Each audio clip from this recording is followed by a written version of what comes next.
Houston Reuters Houston area residents picked up the pace of their recovery from Hurricane Harvey on Tuesday, jamming roads as they returned to offices and schools to help get the nation's fourth-largest city and its vital shipping and oil industries back on track. The region is getting a boost from Mexico, which sent volunteers to shelters and is preparing to send relief supplies in the next few days. Mexican Red Cross workers were staffing shelters in 3 Texas cities. "We are more than glad to be helpful," said Gustavo Santillan. Large employers, universities and transit services reopened or began full schedules on Tuesday, with floodwaters receded and the Labor Day weekend behind them. But not all of the Houston area's 6.6 million residents were in position to go back to work and were dealing with home repairs and waterlogged possessions.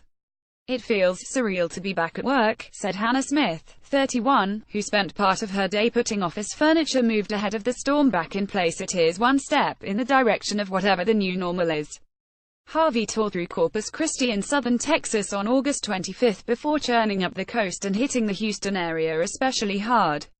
The storm killed as many as 60 people, dumped more than 50 inches (127 centimeters) of rain and caused damages estimated as high as $180 billion, including to 203,000 homes. Oil refineries, pipelines and shipping channels in the nation's energy center have begun a gradual return to operations.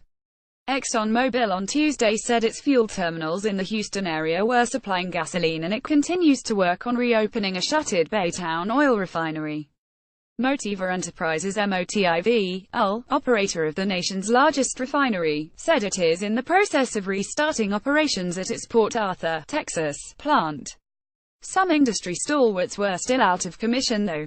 ConocoPhillips closed its Houston headquarters through September 11. BP's Houston campus suffered severe flooding and remained closed. Portions may be out of use until December, Chief Executive Bob Dudley told Reuters. About 650 of BP's more than 5,000 Houston area full-time staff reported damage to their homes. A boy lies on furniture on the back of a trailer while passing debris outside a house flooded by Tropical Storm Harvey in Houston, Texas, U.S. September 4, 2017. Reuters Idris Latif've got to get work done but I don't think it'll be a productive day, said Daniel Simetko, 60, a Houston Energy Company worker, citing the number of people who were out of their homes due to storm damage. With extensive property damage across the region, local and federal prosecutors formed a task force to investigate reports of home repair fraud and people posing as police to facilitate theft and other crimes, officials said. About 80 investigations into complaints were underway, said David Green, a Department of Homeland Security special agent. Houston's school district, the nation's 7th largest, remains closed this week to repair flooded schools.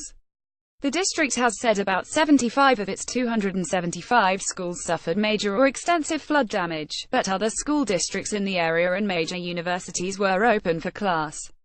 Irma at Category 5 as Houston picked up the pieces from the devastation of Harvey. A new and even more powerful hurricane was headed for the Caribbean islands, the U.S. East Coast and Florida. The U.S. National Hurricane Center said Irma, which it upgraded to a potentially catastrophic Category 5 storm, was about 130 miles (210 kilometers) east of Antigua on Tuesday afternoon. Hurricane warnings were issued for Puerto Rico, Antigua, Montserrat, St. Eustatius, the British Virgin Islands and the U.S. Virgin Islands. Port operations along the Texas coast that service the area's oil and gas companies returned to work.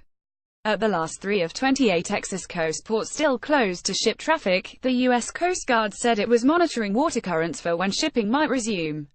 U.S. gasoline prices fell on Tuesday as traders priced in a continued restart of flooded Gulf Coast refineries. Benchmark U.S. gasoline futures were lower by about 4%, returning to levels last seen before Harvey made landfall. Reporting by Ernest Scheider, Catherine Nye and Ron Busso. Editing by Bill Trott and Tom Brown. Or Standards to Thomson Reuters Trust Principles.